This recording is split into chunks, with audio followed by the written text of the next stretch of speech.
Langka Suka. Pernah dengar nama itu? Mungkin samar-samar ya. Ini adalah nama sebuah kerajaan kuno yang luar biasa. Namanya disebut-sebut dalam banyak catatan sejarah sebagai kekuatan maritim yang besar. Tapi anehnya, peninggalan fisiknya hampir nggak ada. Sama sekali. Nggak ada istana megah, nggak ada prasasti batu, cuma gema sunyi dari masa lalu. Nah, ini dia pertanyaan utamanya. Gimana ceritanya sebuah kerajaan yang begitu penting, pusat perdagangan internasional pada masanya, bisa seolah-olah lenyap di telan zaman, tanpa meninggalkan satu pun jejak fisik yang bisa kita sentuh? Ini kan aneh. Disinilah teka-tekinya dimulai. Biasanya kalau kita ngomongin kerajaan kuno, yang kebayangkan istana, candi, bukti-bukti arkeologis yang jelas, ya kan? Nah, Langkah Suka ini beda banget. Realitasnya, bukti keberadaan mereka justru datang dari sumber-sumber lain, dari catatan para pedagang asing, dari tradisi lisan yang diwariskan turun-temurun, dan dari jejak pengaruhnya yang tak kasat mata. Ini misteri sejarah yang unik. Jadi, yuk kita mulai penelusuran kita. Kita akan coba menelusuri kekuatan maritim yang hilang ini dan mendengarkan gema sunyinya di antara riak-riak sejarah. Oke, jadi di mana kita bisa menemukan bukti-bukti ini? Jawabannya bukan dengan menggali tanah pakai sekop, tapi dengan jadi detektif sejarah, membedah naskah-naskah dan catatan-catatan kuno. Jadi jejak-jejaknya tuh tercecer di mana-mana. Para pedagang dari Tiongkok zaman dulu menggambarkan Langkah Suka sebagai negeri yang makmur banget. Sumber-sumber dari India juga menyebut nama mereka. Dan yang paling penting, namanya terus hidup dalam cerita-cerita lisan orang Melayu. Kalau semua potongan puzzle ini kita gabung, kelihatan jelas Langkah Suka ini pemain besar di panggung perdagangan laut zaman dulu. Dan disinilah letak kuncinya. Mungkin kita mikir nggak ada candi berarti kerajaannya lemah. Eits, tunggu dulu. Justru ketiadaan bangunan fisik inilah petunjuk terbesarnya tentang siapa mereka sebenarnya. Ini adalah ciri khas peradaban pesisir. Peradaban yang dibangun dari kayu, kapal, dan pelabuhan alami. Kekuatan mereka itu ada di atas ombak, bukan di atas tanah. Ini memaksa kita untuk berpikir ulang. Kita perlu mendefinisikan kembali apa sih artinya kekuasaan di dunia kuno. Karena Langkah Suka membuktikan sebuah kekuatan besar tidak butuh istana yang megah. Intinya begini, Langkah Suka itu adalah kekuatan maritim. Kekuasaan mereka nggak diukur dari seberapa luas tanah yang mereka taklukkan. Tapi dari seberapa jago mereka mengontrol jalur-jalur laut strategis, pelabuhan-pelabuhan kunci, dan seluruh jaringan dagang yang ada. Kekuatannya tuh cair, dinamis, dan berbasis ekonomi. Coba bayangin posisinya deh. Langkah Suka ini muncul di awal-awal Masehi. Dan lokasinya itu perfect. Tepat di jantung jalur pelayaran dunia. Dia jadi kayak jembatan hidup yang nyambungin dua raksasa peradaban waktu itu. India di barat dan Tiongkok di timur. Anggap aja Selat Malaka itu jalan tolnya dunia kuno.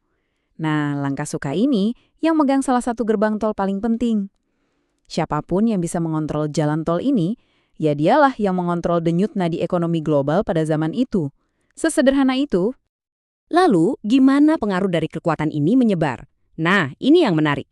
Ternyata jejaknya itu nyebrang selat dan ikut membentuk wilayah yang sekarang kita kenal sebagai Sumatera Utara.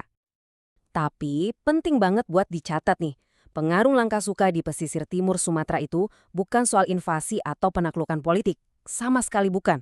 Ini murni soal koneksi, soal perdagangan, dan pertukaran budaya yang dimungkinkan karena kelihayan mereka menguasai lautan. Jadi, ada 3 cara utama gimana pengaruh mereka menyebar. Pertama, mereka itu kayak makelar ulung. Mereka ambil hasil hutan Sumatera yang berharga, lalu menjualnya ke pasar dunia. Kedua, sambil dagang, mereka juga bawa oleh-oleh berupa ide dan kepercayaan Hindu-Buddha. Dan ketiga, mereka ini konektor global. Merekalah yang membuka pintu pelabuhan-pelabuhan di Sumatera buat para pedagang dari seluruh penjuru dunia. Karakter budaya mereka juga unik banget. Walaupun bawa pengaruh Hindu-Buddha, mereka nggak kaku. Justru sangat terbuka, gampang nyampur, dan sangat adaptif dengan kebiasaan-kebiasaan lokal. Nah, jejak budaya yang fleksibel inilah yang ikut membentuk lapisan-lapisan awal budaya di pesisir Sumatera Utara. Oke, dari semua ini, kita sampai pada warisan Langkah Suka yang sesungguhnya. Jejak yang ternyata nggak pernah benar-benar hilang, nggak pernah pudar. Pada akhirnya, Langkah Suka bisa kita lihat sebagai cikal bakalnya, cetak biru atau blueprintnya dunia maritim Melayu. Merekalah yang pertama kali menciptakan model kekuasaan berbasis laut yang nantinya bakal ditiru dan dikembangkan oleh kerajaan-kerajaan besar setelahnya.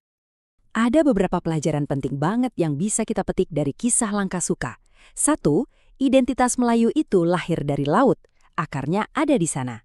Dua, perdagangan itu bukan cuma soal untung rugi, tapi juga pembentuk peradaban. Dan tiga, yang paling penting, kekuasaan itu nggak melulu soal istana batu dan benteng di darat. Jadi, Langkasuka itu nggak benar-benar lenyap. DNA-nya, model kekuatan maritimnya, itu diwariskan. Siapa pewarisnya? Kerajaan yang jauh lebih kita kenal, Sriwijaya.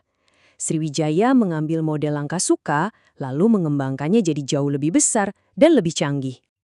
Jadi, ya kita memang nggak bisa foto-foto di reruntuhan Istana Langkasuka.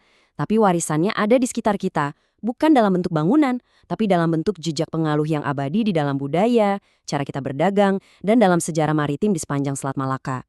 Gema sunyi itu, kalau kita dengarkan baik-baik, masih ada sampai sekarang. Ada satu kalimat yang menurut saya pas banget buat menutup cerita ini. Kisah Langkasuka ini jadi bukti kalau Nusantara itu dari dulu bukan cuma objek di pinggir panggung sejarah. Nusantara tidak menunggu dunia datang, tetapi telah lebih dulu menjadi bagian darinya. Keren banget kan? Kisah Langkasuka ini bener-bener bikin kita mikir ya. Kalau satu kerajaan sebesar ini aja bisa hilang dan cuma menyisakan gema, kira-kira warisan apa lagi, cerita apa lagi yang masih tersembunyi di bawah ombak sejarah Nusantara yang masih menunggu untuk kita ungkap?